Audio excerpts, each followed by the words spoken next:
태연 스님이 왕궁에서 비가 안 와서 법문을 설했대. 저 경덕왕 때 얘기예요, 저게 지금. 그래서 이게 뭐냐면 현유가, 이게 태현의 유가종, 태현의 유가종이라는 뜻이고, 그 다음에 이게 법회의 화엄종이라는 뜻이거든요. 이게 법회 스님이라는 분이 화엄종 스님이 있었어. 그 두 이야기가 한 대목 안에 들어가 있는 거예요. 한 이야기 구조 속에. 그런데 경덕왕이 비가 안 와가지고, 나라에 비가 안 와서 태연 스님한테 왕궁에서 법문을 청했대. 그래서 이게 이제 쉽게 말해서 기우제 법문이야. 그랬더니 금강명경을 가지고 설법을 했대. 금강명경이라고 하는 거는 금강명경, 그 다음에 인왕경, 그 다음에 법화경, 이렇게 해서 호국 삼부경 중에 들어가는 거거든요. 그래서 금강명경을 공부를 하면 저걸 법문을 하고 이러면 사천왕이 도와줘서 나라가 잘 된다. 그 다음에 뜻대로 일이 풀어진다. 뭐 이런 이야기가 있어요. 그래서 고려 때까지 사천왕 도량 뭐 이렇게 해가지고 나오는 법회들이 있어요. 뭐 그렇다 치고 그렇게 해서 당신이 이제 그걸 법문을 딱 하면서 이렇게 했다는 거예요. 그래갖고 법문 중인데 청수가 늦게 올라온대요. 그러니까 우리식으로 그냥 지금식으로 얘기하면 한참 이렇게 의식도 하고 법문도 하고 뭐 이러고 있었는데 마지가 늦게 올라오는 거예요. 사실을 보고 있는데 마지가 늦게 올라오는 거야. 그러니까 나중에 이제 좀 기다리다가 그럴 수 있잖아요. 그래서 기다리다가 이제 왜 늦게 왔는고? 아니 일반적으로는 일반 말사에서는 늦을 수 있지만 왕궁 일인데 청수라는 건 맑은 물이 지금 늦게 온다는 거예요. 그래서 야, 의식을 진행을 못하고 이제 좀 딜레이가 된 거지. 그러니까 왜 그랬노? 이랬더니 왕궁 안에 우물이 말라서 물을 뜨러 생각보다 멀리 갔다 오는 바람에 늦었습니다. 이렇게 답을 했다는 거예요. 그랬더니 태연 스님이 진지하게 얘기하지 그랬어. 이러면서 이제 도술을 부리는데 이게 굉장히 재밌어요. 도술의 패턴이 있어요. 도술의 패턴이 있어요. 그것 때문에 지금 얘기해 주는 거예요. 제가 원래 이런 것도 기가 막히게 다 알거든요. 그걸 어떻게 하냐면 향로를 갖고 와라.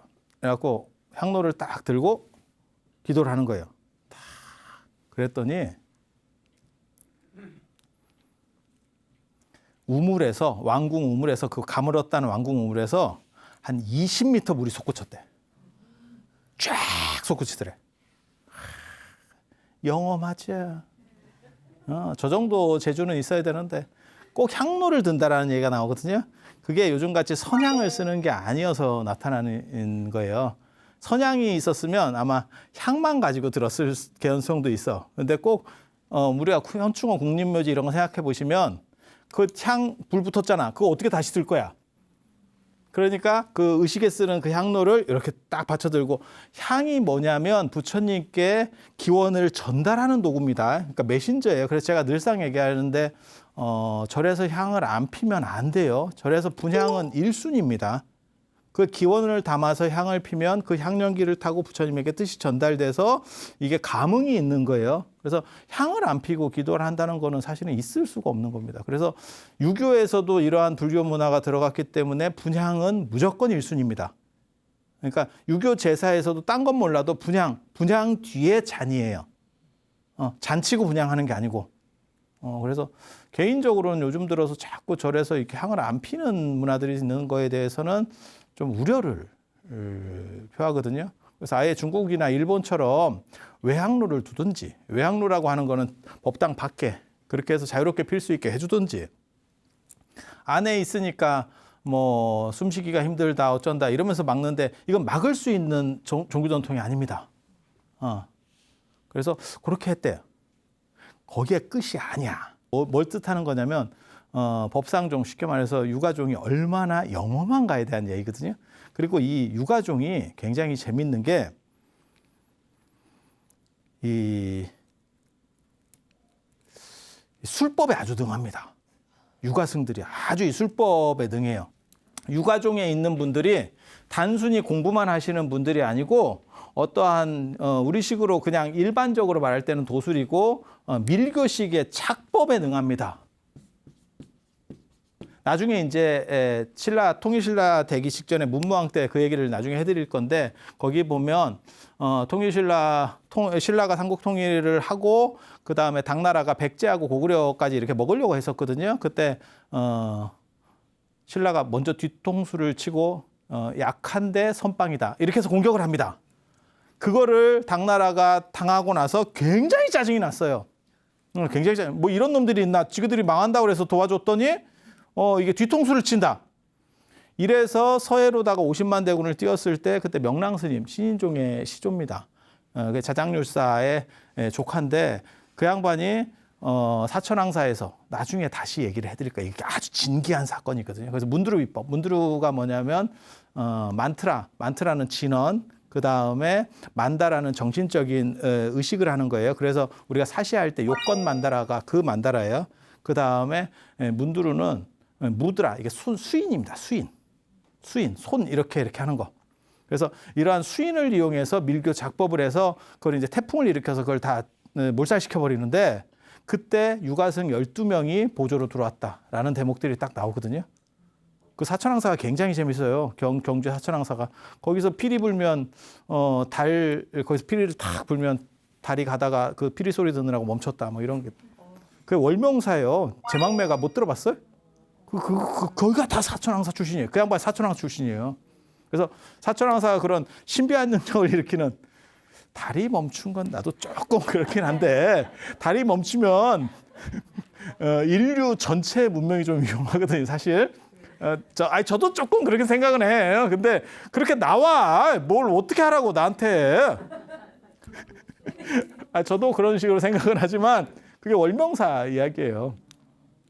월명사. 우리 국어 시간에 배웠잖아요. 그 향가 뭐 12순가 뭐 어쩌고저쩌고 할 때 그런 거 배웠잖아요. 그게 그거예요. 그거. 그래서 이 사천왕사가 그런 아주 재밌는 사찰인데 그때도 밀교승들과 더불어서 자기 혼자만 밀교해요. 그래서 이 유가종 스님들이 쫙 이렇게 유가대덕들이 딱 배치를 하거든요. 그러니까 작법들이나 이런 데 굉장히 능했던 거예요. 그래서 다 올리니까 물이 쫙, 뭐 멋지잖아요. 근데 더 웃긴 게 이 경덕왕이 지금 연대를 봐봐. 경덕왕 연대가 이때인데 경덕왕이 이 사건은 경덕왕 753년에 벌어진 일이고 이거 왕궁에서 벌어진 일이에요.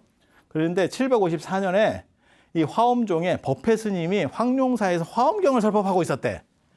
그러니까 경덕왕이 뭐라고 얘기했냐면 작년에 태연 스님이 왕궁에서 금강명경 설법하시들 때 이렇게 드니까 물이 쫙 올라오던데 스님도 하실 수 있어요? 이랬다는 거예요. 그런 거 이거 가능할까요? 이렇게 얘기했다는 거예요. 야, 이거 재밌지?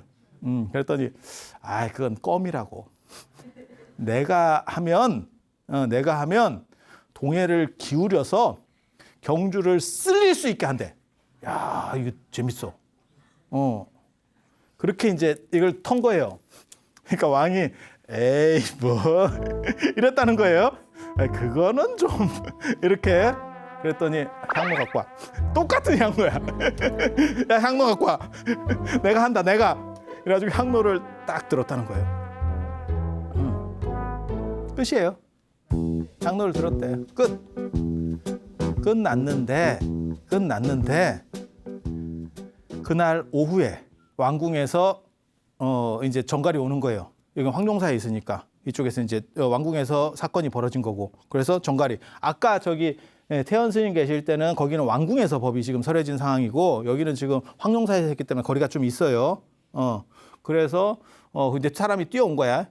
그러면서 뭐라고 얘기하냐면 갑자기 왕궁 연못이 뿜어져 올라오면서 대전 50칸이 건물 50칸이 떠내려갔습니다. 대전 50칸이 떠내려갔습니다. 그러니까 세상에 그런 일이? 이거하고는 다르죠. 뿜는 거하고 이게 범람을 해가지고 왕궁 연못이 범람을 해서 50칸이 다 절단이 났대요. 그게 끝이 아니에요. 그 다음 날 또 왕한테 파발이 옵니다. 어디서 왔냐면 감은사에서. 이 경덕왕이 누군지 아세요? 경덕왕? 김춘추는 아시잖아요. 태종 무열왕. 무열왕이 이제 삼국통일 시작을 테이프를 끊는 왕이고 완수한 거는 문왕 범민입니다. 그리고 완수하고 나서 다시 나라 체계를 한번 이게 전에는 신라가 요만한 나라였으면 이제 이렇게 됐으니까 그걸 어떻게 아울러서 뭔가를 하고 그다음에 통일 과정에서 밑에 무장 세력이나 이런 놈들이 굉장히 머리가 커졌거든요. 그거를 이제 누르고 관료제를 안정시키는 게 저 아들인 신문왕입니다. 그리고 이 신문왕 다음 왕이 신문왕의 첫째 아들이라고 하는 효소왕. 근데 효소왕은 하다가 잘렸습니다. 그리고 둘째 아들이 그 유명한 성덕왕이에요. 통일신라의 최고 군주라고 하는 성덕왕. 이게 성덕대왕 신종의 그 성덕왕입니다. 성덕대왕 때 만든 건 아니고 성덕왕을 기리기 위해서 손자가 만들어주는 거예요. 이렇게 이해가 되시죠? 그리고 이 성덕왕이라는 분은 누구냐면 나중에 이제 신라 또 오면 말씀을 드릴 거예요. 오대산에 은거했었던 효명이라고 하는 왕자가 왕위 계승 과정에서 형하고 이렇게 째부작째부작 하다가 밀려가지고 튑니다. 강릉 쪽으로 튀어가지고 오대산에 숨어 있다가 저 효소왕이 그 당시 이제 화백제도 비슷한 이런 의결기구에 의해서 날아가요. 날아가. 그렇게 나서 거기 오대산에서 문수기도 하다가 문수보살 기도하다가 어이구 이게 무슨 이거래? 이러면서 내려가서 왕 돼가지고 내가 상원사 문수보살님 영험으로 왕이 됐다. 그렇게 해서 왕이 되고 난 뒤에 다시 와서 상원사를 건설을 하는 겁니다. 건립을 하는 거예요. 그래서 굉장히 중요한, 굉장히 재밌는 얘기예요. 그래서 이 성덕왕, 그 다음에 성덕왕 아들이 효성왕, 그리고 이 효성왕이 첫째 아들이고 둘째 아들이 경덕왕이에요. 그리고 그 밑에가 해공왕. 해공왕은 손자예요. 손자. 이렇게 내려가는 거예요. 그래서 거기 해공왕까지가 김춘추 계열이고, 근데 이제 해공왕이 약간 메롱 이런 행동을 해가지고 거기서 이제 날아가고 왕계가 바뀝니다. 그래서 김춘추 계열의 왕계는 거기까지로 끝나고 이제 내무랑 저 위로 올라가서 다시 내무랑계에서, 그러니까 우리식으로 말하면 철종 같은 식으로 이제 아니면 고종으로 비유를 들어야겠네. 철종은 너무 좀 장신이 한 게 아니니까. 그래서 새롭게. 그러면 거기서부터는 이제 신라 하대, 이제 혼란기로 접어드는 거예요. 뭐 그렇게 갑니다. 그래서 이 양반이 그걸 물어봤다는 것도 재밌지. 당신도 할 수 있느냐도 물어본 것도 재밌고. 그런데 이 감은사에서 연락이 왔는데, 감은사에서 뭐라고 왔냐면 바다가 폭발해가지고 바닷물이 폭발해서 나 저걸 어떻게 이해해야 될지를 모르겠어. 감은사 대전 밑에까지, 그러니까 감은사 금당 법당 밑에까지 물이 찼다. 감은사 가보셨어요? 감은사 가보시면 감은사는 용이 쉬게 해준다 그래가지고 거기 배수로가 있고 수로가 있고 그 다음에 엄청 지대가 높아요. 근데 거기를 물이 다 채웠다는 얘기예요. 야, 이게 쓰나미 기록인가?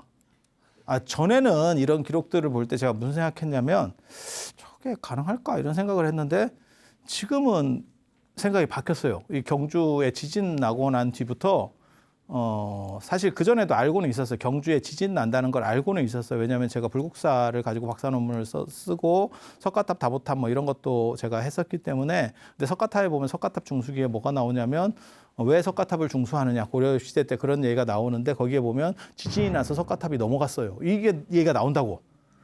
석가탑이 지진 나서 넘어갈 정도면 경주가 제가 생각으로는 한 20%에서 거의 거진 30%가 날아갔을 겁니다. 그 집들이. 예, 사람 진짜 엄청나게 죽었을 겁니다.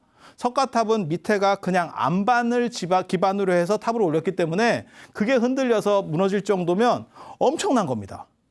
엄청난 겁니다. 그래서 그러니까 흙집에 사시는 분들은 다 절단이 났을 거고, 그 다음에 이 한옥 그냥 나무로 이렇게 짜는 한옥에 사시는 분들은 큰 피해가 안 받았을 거예요. 기와장 피해를 아마 봤을 거고. 그래서 이게 지진대긴 지진대구나 라고 하지만 그렇게 설마 큰 지진이 있었겠어? 라고 했는데 지금 요즘 추세로 봐서는 이거 되겠다. 이런 생각이 드는 거죠. 그리고 만약에 그렇게 계산을 해보면 저건 쓰나미입니다. 저거 쓰나미입니다. 저거. 그렇게 되는 거예요. 그래서 이거 흥미로운데, 그런데 여기를 이렇게 딱 보면 유가종과 화엄종이거든요.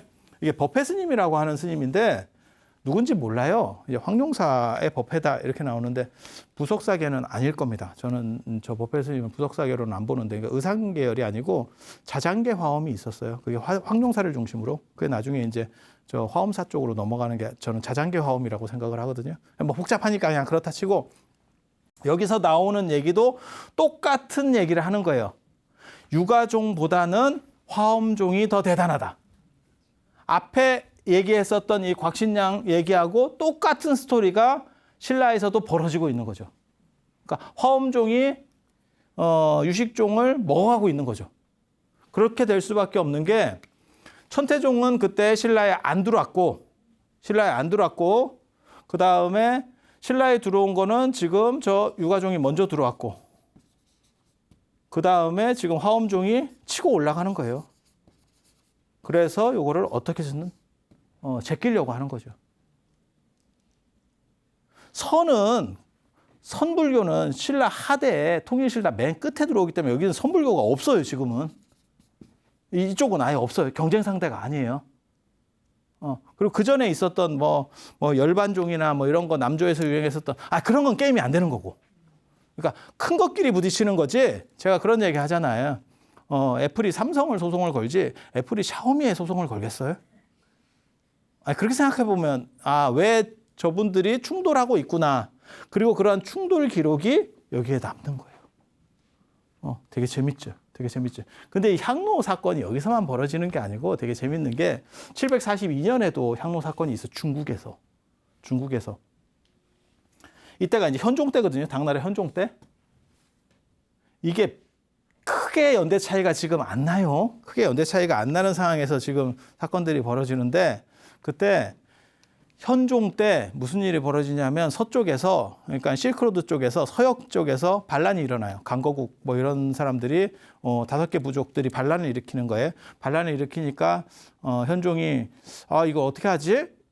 군대를 출동해야 되나? 현종 때는 뭐 출동하면 무조건 막습니다. 그러니까 그렇게 얘기를 하다가 제가 불조통계에 나오는 얘기인데 그때 불공스님 저 불공스님은 누구냐면 선무의 금강지 불공 이렇게 해서 밀교의 개원 3대사라고 밀교에서 굉장히 중요한 스님이에요.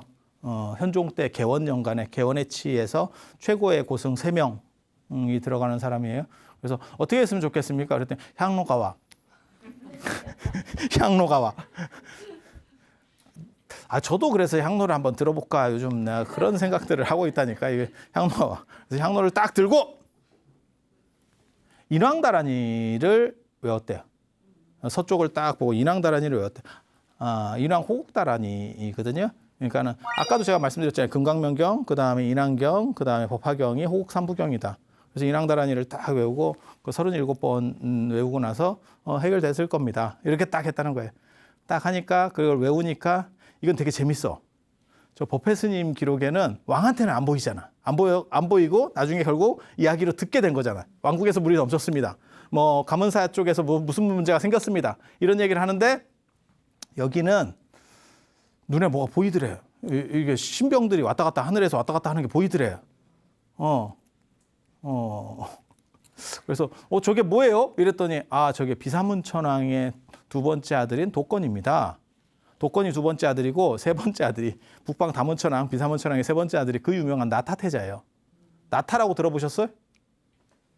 서유기에도 나오고 봉신연회에서는 주인공으로 나오고 뭐 하는 아주 이렇게 뭐랄까 가장 유명한 중국 소설계에서 가장 유명한 신 중에 한 명이에요. 그게 나타태자예요. 나타태자. 그런데 그 도건이 지금 군대를 가지고 자기 신병들을 가지고 가서 저걸 이렇게 제거할 거니까 뭐 문제 없을 겁니다. 그리고 나서 끝났대. 끝나고 나서 나중에 보고가 올라오는데 이쪽에서 불공스님이 향로 들고 딱 이렇게 인왕다란이를 외우고 있을 때 저쪽에서는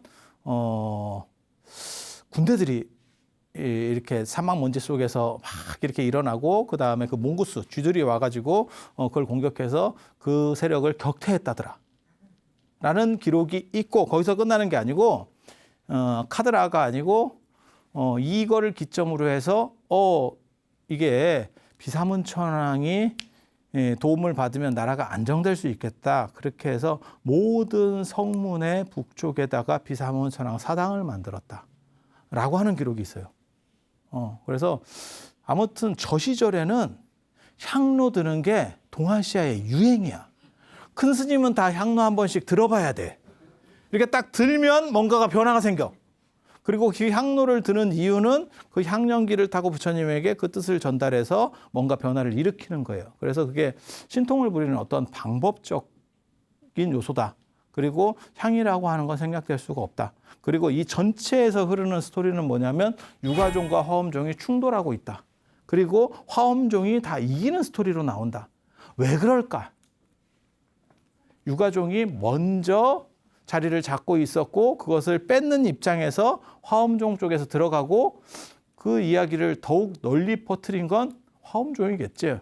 이게 두 이야기가 떨어져 있었으면 별 문제가 없어요. 근데 요거를 같은 쉽게 말해서 한 폴더 안에 아니면 한 이야기 안에 앞뒤로 붙어 있어. 누가 붙였겠냐? 저는 화엄종에서 붙였다고 생각을 하는 거거든요. 이 이야기도 있고 이 이야기도 있어. 붙여놓고 그 다음에 뭐라고 이제 왕 얘기를 넣냐면 이 왕이 스님도 하실 수 있으세요? 야 이거 아마 사건이 있어서도 별개 2개의 사건이었을 거예요. 근데 그걸 붙인 거지. 그래서 재밌어요. 그리고 이것과 관련해서 말씀드리면 요 세 분이 이제 대단한데 지난 시간에 제가 말씀드렸잖아요. 이 용장사 가면 이 태원 스님이 이렇게 경주 남산에 용장사 거기를 이렇게 예불 끝나고 이렇게 부처님을 돌았더니 부처님 머리가 미륵 부처님 머리가 이렇게 따라 돌았다 하더라. 오른쪽으로 돌았으니까 오른쪽으로 이렇게 돌았겠지. 그 얘기 해드렸었고 그 다음에 거기 가면 또 이제 보물로 된 저 마해불도 있거든요. 마해불도. 근데 거기가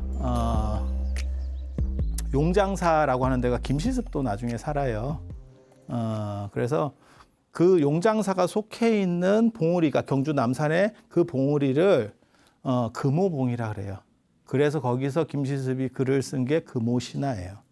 최초의 한문 소설 금오신화가 저기서 쓰여져요. 그래서 그것도 그냥 참고로 말씀을 드리고 또 한 가지 말씀드리고 싶은 거는 이 경흥이라고 하는 스님, 이 스님도 한 번 정도는 얘기를 하면 참 좋은데 굉장히 특이하거든요. 신문왕 때면 지금 보시다시피 문무왕 다음이 신문왕이에요. 통일 직후인데 공주 사람이 공주 스님이 최고의 승려 자리로 올라오는 일이 벌어지거든요. 굉장히 이해하기 힘든 일입니다. 왜냐하면 공주라고 하는 데는 나중에는 이제 부여로 수도가 옮겼지만 한성백제, 그 다음에 공주, 그 다음에 부여거든요. 근데 공주 사람을 과연 저렇게까지 올릴 수 있겠느냐라고 하는 게 이제 굉장히 미스테리한 의심이 드는 구절인데 아무튼 그렇다 치고 저기에 보면 저 경흥 스님도 글도 많이 쓰고 막 이렇게 했던 분인데 아주 유명한 이야기가 있어요. 또 재밌는 이야기가 있어. 옛날에 하맙이라는 게 있어요. 하맙이라는 게 말 내리는 전용 주차장이거든. 거기에 어떤 거지 같은 스님이 다 떨어진 이런 가사를 입고 그다음에 걸망에다가 생선 같은 거를 넣고 이렇게 쪽을 튀고 있더래. 걸망에다가 생선을 넣어가지고 마른 생선을 넣어갖고 다니더래. 그러니까 경흥 스님이 이렇게 해가지고 보니까 좀 웃긴 거지. 저게 뭐 저런 놈이 다 있노 그랬더니 그 옆에 있는 이 조수가 시자가 뭐라 그랬냐면 그 승복을 입고 그런 마른 생선이나 넣어갖고 다니면 되냐고 이랬더니 그 스님이 뭐라 그랬냐면 마른 생선을 가지고 다니는 게 산 고기를 다리에 끼고 다니는 것보다 낫다 이렇게 했다는 거예요. 그게 뭐냐면 경흥 스님은 그때 말을 타고 다녔어요. 그렇게 해서 그 스토리가 얘기가 나온다고요. 그리고 그러니까 경흥 스님이 이제 밑에 사람들이 이렇게 하는 걸 이제 듣다가 그러니까 지나가다가 들은 거지. 그래서 자기가 깜짝 놀라서 다시는 말을 타지 않게 되고 저 스님이 뭔가 좀 특이한 스님이다 이렇게 쫓아가게 했더니 문수사 경주 남산의 문수사 속으로 들어갔더래요. 그래서 그 문수보살의 화신이 경흥을 경책했다.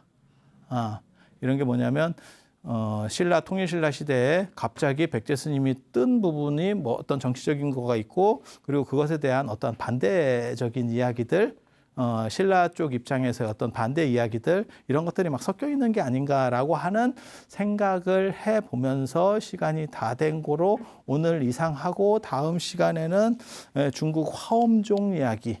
그래서 오늘 이야기에서의 핵심은 유가종, 먼저 떴었던 유가종을 화엄종이 자꾸 이제 제끼려고 한다더라. 그리고 중국에서는 이제 본격적으로 화엄종이 움직이기 시작하면 유가종은 끝납니다. 유가종은 끝납니다.